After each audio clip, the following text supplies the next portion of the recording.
boom, hit it big. Gentlemen, today I have 3 tips that are gonna make you a better father, and one of those tips very well may be the one that saves mankind as we know it.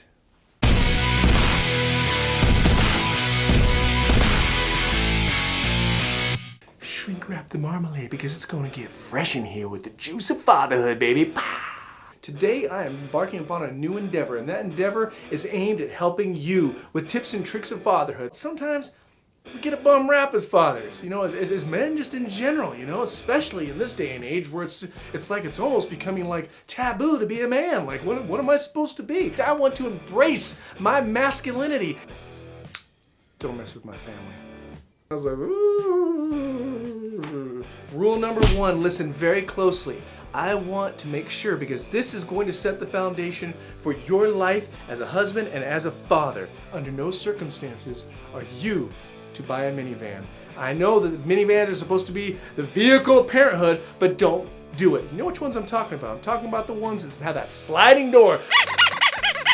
It may seem practical. You're going off to soccer, you're going off to baseball, you're going off to sports, you're going to the beach. You gotta have a big vehicle. All these people, all these kids everywhere. You got all the seats, you got chips and Cheez-Its and the cracks, and you got Ruffles, and you got corn dogs that have been in there for 2 weeks. I know that's really in any car. Do not do it. Hold on to your masculinity. Don't feel that you have to let it go the moment you have a child, man. You gotta be strong, baby. You gotta reach down and hold on to them. If someone tries to cut them off, you say, oh, no.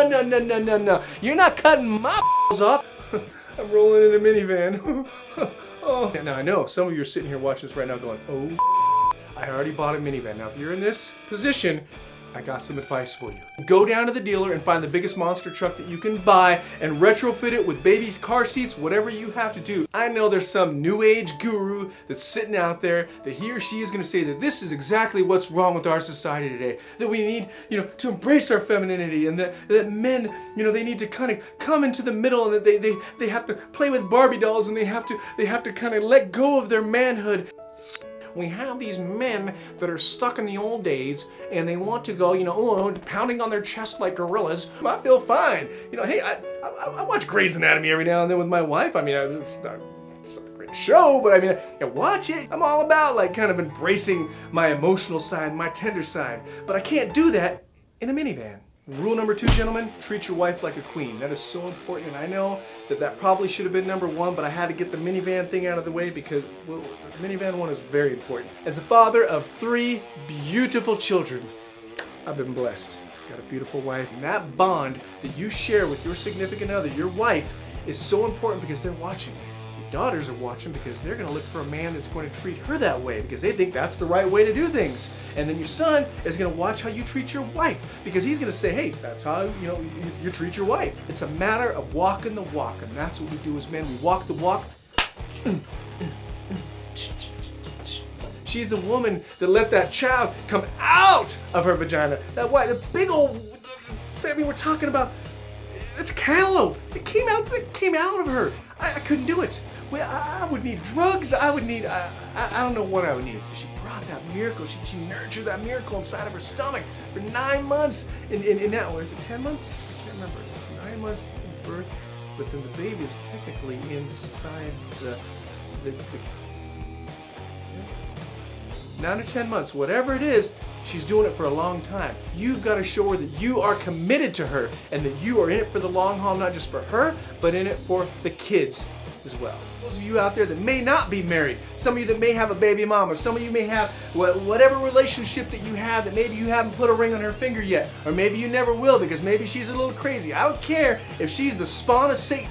The truth of the matter is, you've got to do whatever it takes to make sure that relationship with your child is intact and that you are there, because when that child grows up, he or she needs to know that you were there. You don't bail out. That's not what men do. They don't bail out just because the situation is tough. Rule number 3, gentlemen, you got to make time, and that's the important word. Make time to have those special moments with your children. You're a father.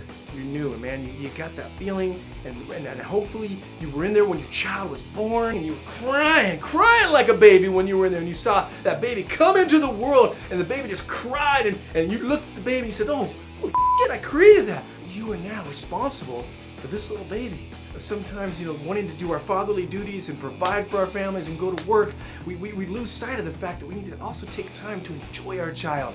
We get caught up in the diapers and the stress and the sleepless nights, and we forget that those moments are fleeting. And you've heard it before, and you probably, you get sick of it when you hear it, that, you better enjoy the moments while you can, because time flies. And the truth is, you can't get those moments back.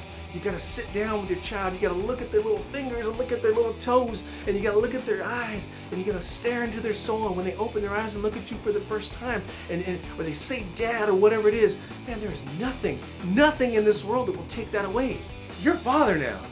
Don't be ashamed of it. Be proud, man. That is a badge of honor. You gotta get one of those little baby Bjorns, put your child in there and face him out, and you're cruising and you're walking down the mall. You're proud dad, man. We want the world to know that, hey, I brought this child into the world, and look at me.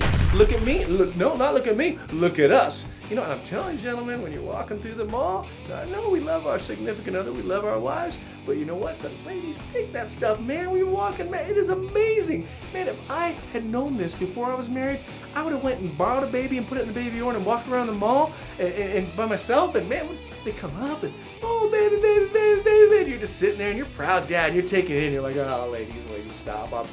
I'm taking it. It feels good, I'm telling you. More than anything, I want you to do one thing and one thing only. I want you to go out there and be the best damn dad that this universe has ever had.